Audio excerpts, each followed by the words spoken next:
Okay अभी आप देखेंगे कि मेरे हाथ में मेरे हाथ में एक बुक है, फिजिक्स साइंस 10th क्लास एसचन की, को दिखाई दे रहे होंगे। मैं ज्यादातर बच्चों के मैं प्रेफर करवाता हूं कि अगर आपको एनसीईआरटी के अलावा थोड़ा एक्स्ट्रा पढ़ना है तो 10th क्लास के बेस तक हमारे पास ये एसचंद होते हैं। ये वैसा है कि चाहे आप सीबीएसई बोर्ड वाले हैं या गुजरात बोर्ड वाले हैं, आपको ये हेल्प करेगा, बहुत अच्छी हेल्प करेगा डिटेल जानने में। हाँ, गुजरात बोर्ड में ऐसे होते हैं कि ज्यादातर बैठे बैठे टेस्ट के सवाल होते हैं, पर सीबीएसई बोर्ड में तो थोड़ा घुमा फिरा के पूछते हैं, लॉजिकल सवाल पूछते हैं। इफ आप अगर फर्दर स्टडी आप करना चाहते थे कि आप जानना चाहते हैं कि नहीं मुझे मतलब आपको अगर ये करना है कि नहीं मुझे अगर साइंस लेना है आगे चल के, तो मैं आपको प्रेफर करवाऊंगा कि ये आप एसचन पढ़िए। एसचन के टेक्स्ट बुक एनसीईआरटी के बाद एसचन करिए, पहले टेक्स्ट बुक, पहले एनसीईआरटी टेक्स्ट बुक, उसके बाद आप एसचन करिए। ये आपको बहुत डिटेल में लेके जाएगा। 9th क्लास और 10th क्लास में बहुत अच्छा काम करता है ये। 11th 12th में ये अच्छे काम नहीं करते, उतने ज्यादा डिटेल में नहीं बता पाते, मतलब रहते हैं पर उसके तो अलग हो जाते हैं। 10th क्लास के लिए बहुत बहुत अच्छा है ये, ठीक है। तो देखिए यहां मैंने आपको दो सवाल दिया आपको मैंने, how much work is done in a moving charge of 2 coulombs from a point at 118 volt to the point at the 128 volt. अब सवाल थोड़े अलग है, देखिए आप अगर थोड़ा देखेंगे, ध्यान से देखेंगे तो हमारे पास थोड़े अलग टाइप के सवाल पे दिए गए हैं। मैं पहले इसको लाइन कर लेता हूं। पहले आपको देखिए, मैं आपको एक चीज कहूंगा कि न्यूमेरिकल करना उतना ज्यादा ना आसान है ना ज्यादा टफ है, ये हमारे सोच पे डिपेंड करता है। मुश्किलें तभी हार्ड होते हैं ना जब आप उसको सोच लेते हो कि ये हार्ड है। अगर आप सोच लो कि ये आसान है तो आप कर सकते हो, कर लेंगे अच्छे से, नजरिए का फेल है। देखिए अभी हमारे पास टॉपिक था हमारे पास पोटेंशियल डिफरेंस। अब ये जो चैप्टर है पोटेंशियल डिफरेंस, हमारे पास फॉर्मूला था, potential difference equal to work done upon charge, right, potential difference. और ये हमारा इसका था कि 1 volt is equal to 1 joule upon 1 coulomb. ये हमने इससे पहले टॉपिक में कवर किया था। तो ये हमारे पास यहाँ पे फॉर्मूले हैं। अब देखिए पोटेंशियल डिफरेंस में ढूंढते कि आपको मैंने कहा था कि हम पॉइंट कोई भी दो, मान लीजिए हमारे पास अगर ये सर्किट है, हमारे पास ये सर्किट है, यहाँ पे हमारे पास बल्ब लगे हुए हैं और यहाँ हमने एक पॉइंट ए और एक पॉइंट बी, इन दोनों के बीच का है। तो वो कह रहे हैं कि आखिरकार पॉइंट ए से पॉइंट बी तक में हाउ मच वर्क डन, मतलब W कितना है। अब मूविंग चार्ज ऑफ 2 कूलम, आपके पास चार्ज भी गिवन है 2 coulomb from a point at 118 volt. पहले मतलब पहले पॉइंट पे चेक किया गया तो कितना बता रहा था 118 वोल्ट और दूसरे पॉइंट पे कितना बताया गया 128 वोल्ट। इस बीच में कितना वर्क डन हुआ। तो देखिए आंसर करना कैसे है, पहले आप गिवन लिखिए, गिवन के पास हम कर लेता हूं। देखो गिवन में क्या है, 2 कूलम, पॉइंट हमें कंसीडर कर रहे हैं लेफ्ट, पॉइंट ए पे कितने हैं 118 वोल्ट, पॉइंट बी पे कितना है 128 वोल्ट। अब डिफरेंट कितने का हो गया, तो 128 माइनस 118 कितना आएगा आपके पास, बताइए इस चीज का आंसर। तो ये आपके पास कोई मिला के 10 वोल्ट हो जाएगा, 10 वोल्ट। 8 से 8 गया 0, 2 से गया 1 बचा, 1 से 100 से जाएगा 0, तो मतलब 10 बचा। ये तो आप फास्ट करिएगा। उसके बाद हमारे पास कूलम है, तो using potential difference formula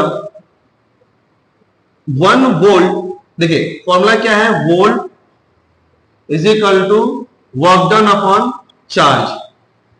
volt कितना गिवन है हमारे पास 10 वोल्ट गिवन है, is equal to work done हमें नहीं पता। चार्ज कितना गिवन है हमारे पास, चार्ज है 2 कूलम, 2 है, 2 को यहां लेके चले, हमें वर्क डन चाहिए, तो 10 into 2 is equal to W। तो W कितना हो गया 20 जूल। मतलब कुल मिला के पॉइंट ए से बी के तक वो दूरी जो हुआ इतना हुआ, ठीक है। आपके पास ये आंसर आ भी गए। आइए सब यहाँ पे जूल्स करने पड़ेंगे। तो देखिए अभी आपको मैं कुछ जगह आपको मैं बताऊं समझाऊं आपको मैं थोड़ा मैं, तो आप जब करने जाते हैं तो मैं जहां टिक लगा रहा हूं ये चीज होना बहुत कंफर्मेशन है, मतलब ये चीजें तो होनी जरूरी है, अदर देन आपके न्यूमेरिकल के मार्क्स नहीं मिलने वाले। ये एक्स्ट्रा होता है, ये एक्स्ट्रा होता है, बनाओ चाहे ना बनाओ उसमें मतलब मार्क्स वाले मतलब वाले है नहीं, लेकिन यहां ये बस हमें सोचने में शक्ति देता है कि हाँ ये सही है या गलत, बस इतने के लिए हेल्प करता है ये। ओके, ये वाला हो गया। अब देखिए नेक्स्ट हमारे पास यहाँ पे ये है, how much energy is given to each coulomb पर कूलम में of a charge passing through a 6 volt battery. ये एनसीईआरटी वाला है, ये एनसीईआरटी इंटेक्स या ब्लू क्वेश्चन का नाम ले लीजिए आप, ब्लू क्वेश्चन में गिवन है ये वाला। तो मैं थोड़ा पे ये कर रहा हूं ना कि पहले आपको थोड़ा इजी फिर थोड़ा टफ लेके जाएंगे ताकि आपको थोड़ा समझ थोड़ा आसान हो जाए, क्योंकि न्यूमेरिकल है ये, सडनली ऐसा नहीं कि मतलब चलो खाना खाने में तो सबसे बढ़ के खा गए, ऐसे नहीं चलता है, ये थोड़ा समझना होता है, ट्रिकी सवाल होते हैं, थोड़ा इजी टू हार्ड जाना पड़ता है। तो यहां मैं आपको एक चीज करवाने वाला हूं, पहले इजी फिर थोड़े टफ फिर थोड़े और टफ, राइट। चलिए हाँ, अब यहाँ पे एक और चीज रहेगा कि ज्यादातर मैं आपको इसलिए कहता हूँ लगातार पूरे वीडियो देखिए कि ज्यादातर मैं आपको कुछ कुछ सवाल दे दिया करूंगा आपके आपके काम के लिए, उसके आंसर का मैं नेक्स्ट सेशन बताया करूंगा, ऐसा नहीं कि कोई आंसर नहीं बताऊंगा, लेकिन वो जो सवाल होंगे मैं बीच बीच में दूंगा, ऐसा नहीं कि सबसे आपको लास्ट में दूंगा, वरना आप पूरा आप देखते भी नहीं है और ना आप समझते भी नहीं है। आप लोगों को बस इंस्टेंट चाहिए सब सोल्यूशन, इंस्टेंट सब चीज नहीं होता, समय लगता है चीज के, तो थोड़ा समझ देखिए आप। अब देखिए यहाँ पे सवाल कैसा है आपके पास, how much energy is given to each coulomb of a charge passing through a 6 volt. Okay, 6 volt में तो सेम वापस हम अपने गिवन करते हैं, आंसर में देख लेते हैं हमारे पास, गिवन कर लेते हैं, गिवन में क्या हमारे पास 6 वोल्ट गिवन है, 1 सी मतलब चार्ज, ये भी गिवन है, ये चलता है, इसका वैसे कुछ भी तो चलता है, पर गिवन बस होना चाहिए। तो हमें पता क्या करना है, work done, W is equal to, हमने क्वेश्चन मार्क लगा दिया, ये थोड़ा दिमाग को क्लिक करता है कि हमें बस वर्क डन ही ढूंढना है, ठीक है। तो same as usual using potential difference formula.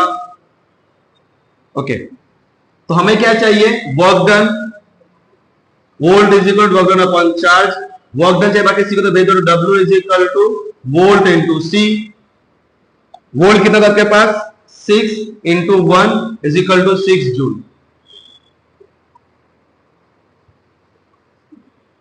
मैंने यहाँ पे थोड़ा W लिखा है, मैं यहाँ पे WD वर्क डन WD कर लेता हूँ थोड़ा आपको समझने के लिए। तो यहाँ आपका एक आंसर अलग सवाल भी हो गया, उतना कंफ्यूज मत होया करिए, बस सिंपल सिंपल बातें समझिए, काफी आपको आसान हो जाएंगे, ठीक है।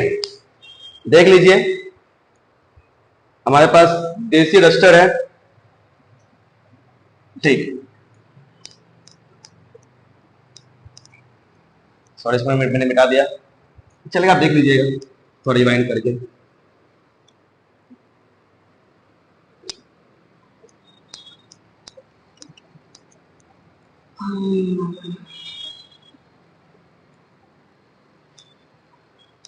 चलिए मैं फॉर्मूला नहीं मिटाता हूं, मैं आपको थोड़ा और सवाल देता हूं।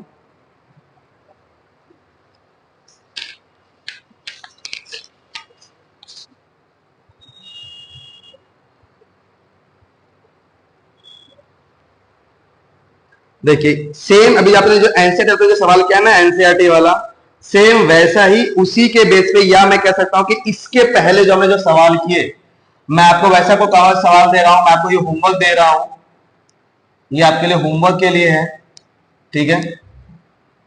क्वेश्चन नंबर 1, अब मैं आपको ये नहीं कहूंगा इसमें कौन सवाल लगने वाला है, सवाल वही लगने वाला है, पर कैसे क्या लगेगा आपको खुद सॉल्व करिएगा। Calculate the work done in moving a charge of 4 coulombs from a point at 220 volt to another point at 230 volt.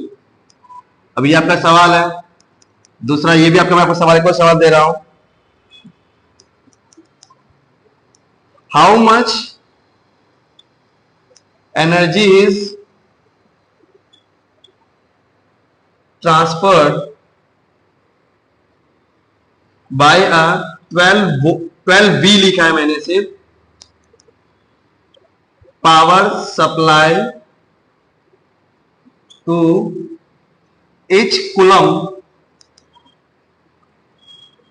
of charge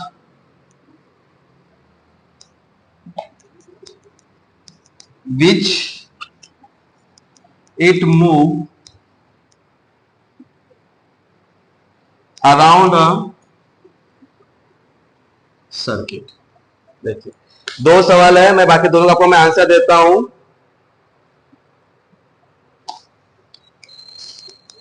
इस वाले का आंसर है आपके पास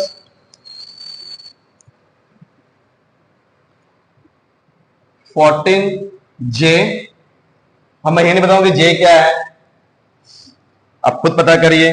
और 15 का है 12J, दोनों JJ। ठीक है, और कुछ अगर सवाल की बात करेंगे तो यहां पर अभी थोड़े टफेस्ट सवाल है। चलिए, आपको मैं एक और एमसीक्यूज दे रहा हूं। एमसीक्यूज तो बड़ा काम का होता है। ठीक है, एक ही दूंगा मैं आपको, मैं चलिए 2 दे देता हूं, क्या ही दिक्कत है। The unit for measuring potential difference, कोई गड़बड़ी नहीं, पोटेंशियल डिफरेंस इज, मैं इसको 1 कर देता हूं। ए नंबर इसका ऑप्शन है वॉट, बी नंबर इसका ऑप्शन है ओम्स, सी नंबर इसका ऑप्शन है वोल्ट, और डी नंबर इसका ऑप्शन है किलो वोल्ट पर आवर। जी, KWH। थोड़ा ध्यान दीजिएगा। सेकंड नंबर एक और सवाल है। दिवाली खत्म हो गए लेकिन ये चीज बम फटना बंद नहीं हुआ। 1 coulomb charge is equivalent to the charge contained in, दूसरा ऑप्शन है 6 into 10⁻19 electron, b 6.2 into 10⁻19 electron, c 2.65 into 10⁻18 electron, d 6.25 into 10⁻18 electron.